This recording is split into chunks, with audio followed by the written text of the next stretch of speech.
Dinajpur 2024 HSC physics first paper 5th chapter কাজ ক্ষমতা শক্তির একটা সৃজনশীল নিয়ে আসলাম।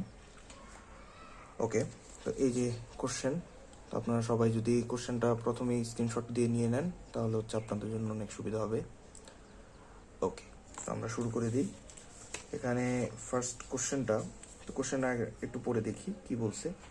যে পানিপূর্ণ একটি চৌবাচ্চা বা কুয়া এর ব্যাসার্ধ দেওয়া আছে এবং উচ্চতা দেওয়া আছে। চৌবাচ্চাটির অর্ধেক পানি শূন্য করতে 75% কর্মদক্ষতা সম্পন্ন একটি পাম্পের সময় লাগে 20 মিনিট। এটা হচ্ছে উদ্দীপকে দেওয়া আছে। তো এরপর হচ্ছে যে গ নম্বর কোশ্চেন হচ্ছে পাম্পটির ক্ষমতা এইচপি এককে কত। আর সেকেন্ড কোশ্চেন হচ্ছে যে চৌবাচ্চাটির বাকি পানি বের করতে পাম্পটির একই সময় লাগবে কিনা। তো খুবই বেসিক কোশ্চেন, মানে খুবই মজাদার কোশ্চেন, কাজ ক্ষমতা শক্তি চ্যাপ্টারের সবচেয়ে ভালো একটা কোশ্চেন আর কি বলা চলে। ওকে, তো শুরু করে দিই কিভাবে এটা করা যায় একটু দেখি। ওকে, তাহলে গ নাম্বারটা আমরা স্টার্ট করি। তো কোশ্চেন সবাই আই গেস স্ক্রিনশট নিয়ে নেওয়ার কথা। ঠিক আছে, তাহলে প্রথম কোশ্চেনটা হচ্ছে প্রথমে বলা হয়েছে যে পাম্পটির ক্ষমতা এইচপি এককে বের করো। তার মানে হর্স পাওয়ারে পাম্পের ক্ষমতা বের করতে বলছে। এখন মজার ব্যাপার হচ্ছে পাম্পের ক্ষমতা কোনটা বের করতে বলছে। একটা হচ্ছে কি কার্যকর ক্ষমতা, আরেকটা কি, আরেকটা হচ্ছে প্রদত্ত ক্ষমতা। এখন অনেকেই এই জিনিসটা বুঝতে ভুল করেন যে কোনটা এখানে বের করতে দিছে। এখানে আপনাকে প্রদত্ত ক্ষমতা বের করতে দিছে।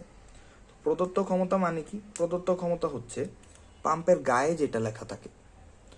আই গেস এটা অনেকেই বুঝতেছেন না যে পাম্পের, ধরেন আপনি একটা পাম্প কিনে আনলেন, ধরেন এটা একটা আপনার পাম্প। তো পাম্পের গায়ে লেখা আছে যে 100 হর্স পাওয়ার পর্যন্ত সে কাজ করতে পারে। কিন্তু আনার পর আপনি দেখলেন যখন এটা দিয়ে কাজ করলেন, কাজ করার পরে দেখলেন যে এটা মাত্র 60 হর্স পাওয়ার কাজ করছে।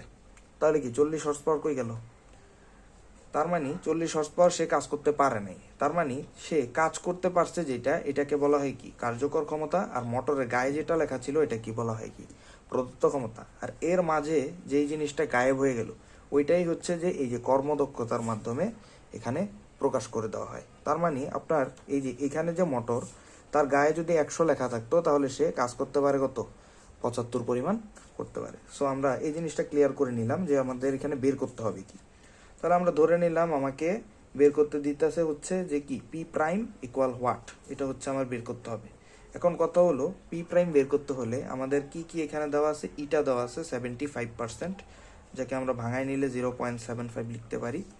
এরপর আরেকটা কি জিনিস, তো এই পি প্রাইম বের করতে হলে আমাদের অবশ্যই কি কার্যকর ক্ষমতাকেও বের করে আনতে হবে। তো আমাদের এই পি যেটা কার্যকর ক্ষমতা সেটা হচ্ছে কি MG H prime divided by টি।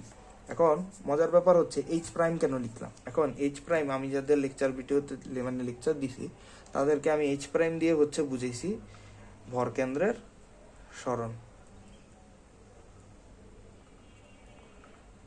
ওকে, তো এখন অনেকের মনে প্রশ্ন থাকতে পারে যে আচ্ছা ঠিক আছে তাহলে এইভাবে সলভ কীভাবে করবো। তো এখন সলভ করার প্রসিডিওরে আমরা চলে যাই। সলভ করার প্রসিডিওরে এখানে বলা আছে কি প্রথমে চৌবাচ্চাটির কি করা হয়েছে, অর্ধেক পানি শূন্য করা হয়েছে। তাহলে অর্ধেক যদি পানি শূন্য করতে চাই তাহলে কুয়াটার প্রাথমিক অবস্থা কেমন ছিল বলেন তো?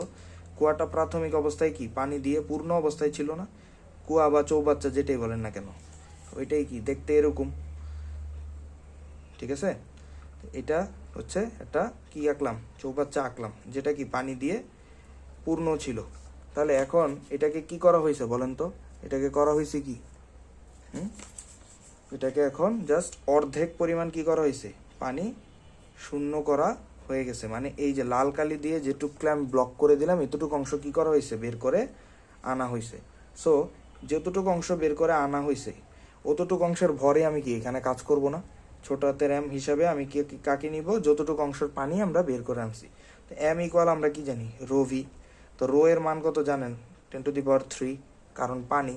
আর ভি হচ্ছে কি দেখেন এটা কি একটা সিলিন্ডার আকারের না, তো এখানের আয়তন কত হবে পাই আর স্কোয়ার এইচ, ঠিক কিনা।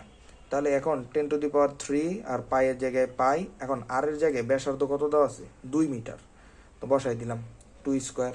আর এইচের জায়গায় এখন কত বসাবো, দেখেন আমি পানি যতটুকু অংশ ফেলে দিছি অতটুকুর উচ্চতাই তো আমাদের এখানে বসাতে হবে। তাহলে পুরাটার উচ্চতা ছিল কত 20, তাহলে এতটুকু অংশ কত হবে, যেহেতু অর্ধেক তাহলে 10 হবে না, তাহলে এখানে আমি জাস্ট কি করব 10 বসাই দিব।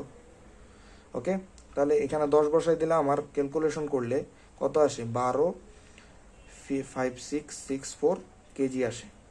তাহলে আমি এম এর মানটা কিভাবে বের করতে পারলাম আশা করি সবাই বুঝতে পারছেন। এরপর হচ্ছে এখন আসেন এইচ প্রাইম কিভাবে বের করবো। এইচ প্রাইম কি বলছিলাম যে ভর কেন্দ্রের সরণ, তো এখন ভর কেন্দ্র কোথায় থাকে, এই যে মাঝে থাকে। তাহলে এটা কিভাবে বের করব, এটা বের করার আমি একটা ফর্মুলা থিওরি ক্লাসে পড়াই, যেটা হচ্ছে পানির উপরিতল থেকে উপরিতলের দূরত্ব, মানে এটাই কি উপরিতল, এটাই তো উপরিতল, মানে উপরিতল পানির উপরিতল এবং মাটি তাদের মধ্যকার দূরত্ব কি 0 না, মানে তারা তো একই সারফেসে অবস্থান করতেছে। আর যতটুকু পানি ফেলে দিছি তার একদম নিচ তল থেকে উপরিতলের দূরত্ব কত 10/2। তাহলে এখান থেকে আমি কত পাইলাম 5, কারণ 0 + 10 হচ্ছে 10/2 ইকুয়াল হচ্ছে 5। তাহলে 5 মিটার হচ্ছে এইচ প্রাইম। তো এইচ প্রাইম পেয়ে গেলাম, এম পেয়ে গেলাম, জি এর মান জানি। এখন টি, টি হচ্ছে অর্ধেক পানি শূন্য করতে কোশ্চেনে দেওয়া আছে 20 মিনিট সময় লাগে। টি তাহলে কত 20 মিনিট, ঠিক আছে। তাহলে আমরা মানগুলো জাস্ট বসাই দিই 5664 ইন্টু জি এর মান 9.8 বসালাম, এইচ প্রাইমের ভ্যালু 5, আর টি সময়টা মিনিটে দেওয়া আছে, এটাকে আমরা কি করে নিব সেকেন্ডে নিয়ে নিব। তাহলে এখান থেকে জাস্ট আমরা কি বের করে আনলাম, পি বের করে আনলাম। পি এর ভ্যালু যদি আমরা বের করে আনি কত আসে 12.5664 ইন্টু 9.8 ইন্টু 5/20 ইন্টু 60। তো এখানে জাস্ট আমাদের কত আসে 5131.28 ওয়াট।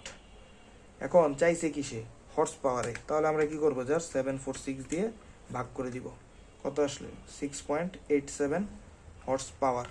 এখন আমরা জাস্ট কি বের করে আনছি বলেন তো, কার্যকর ক্ষমতা, কিন্তু আমাদের বের করতে বলছে কি প্রদত্ত ক্ষমতা, ঠিক আছে।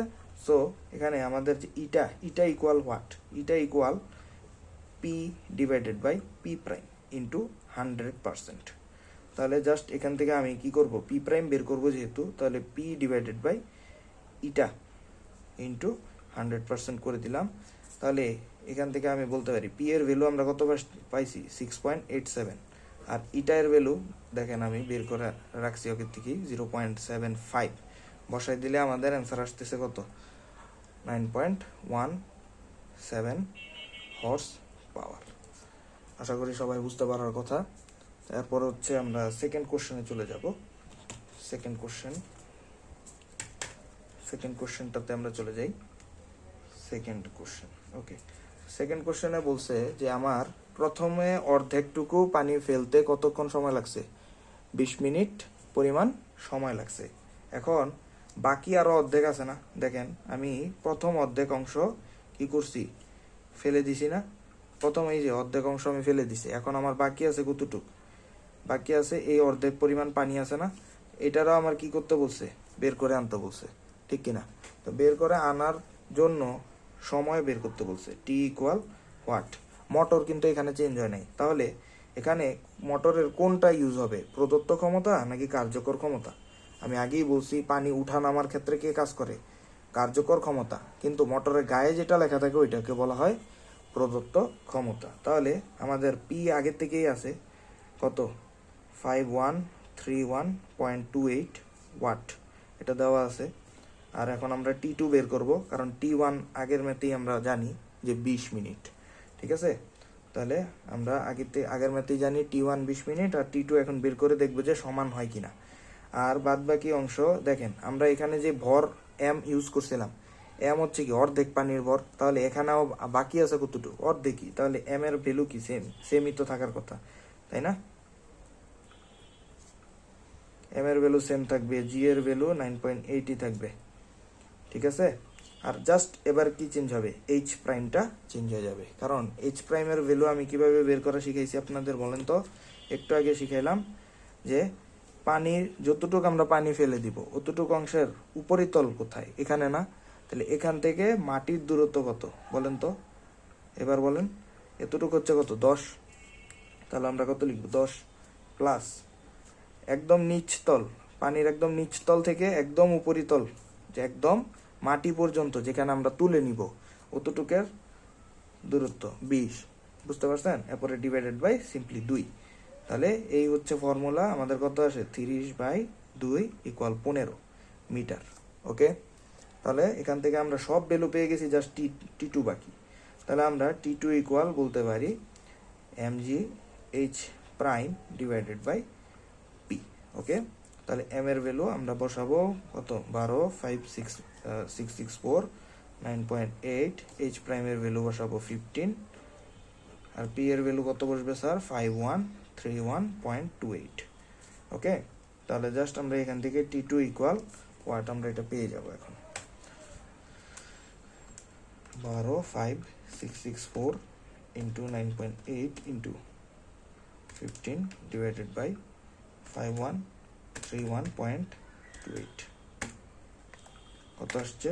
3600 সেকেন্ড আসছে। তাহলে এটাকে আমরা জাস্ট মিনিটে কনভার্ট করে নিই, 60 মিনিট লাগবে। তাহলে অবভিয়াসলি আমরা এখান থেকে সিদ্ধান্ত নিলাম যে T1 not equal to T2। So আমাদের এখানে যেটা জানতে চেয়েছিল যে আমাদের এই যে এখানে যে কোশ্চেনে কি জানতে চেয়েছিল যে চৌবাচ্চার বাকি পানি বের করে আনতে সময় সেম লাগবে কি না। আসলে সময় যেহেতু সেম লাগে নাই, সো আমরা বলবো যে সময় সেম লাগবে না। ওকে, তাহলে এটাই হচ্ছে আমাদের এখানের অ্যান্সার। আশা করি সবাই বুঝতে পারছেন। কোনো কোশ্চেন থাকলে অবশ্যই কমেন্ট বক্সে জানাবেন। ঠিক আছে? ওকে, আসসালামু আলাইকুম।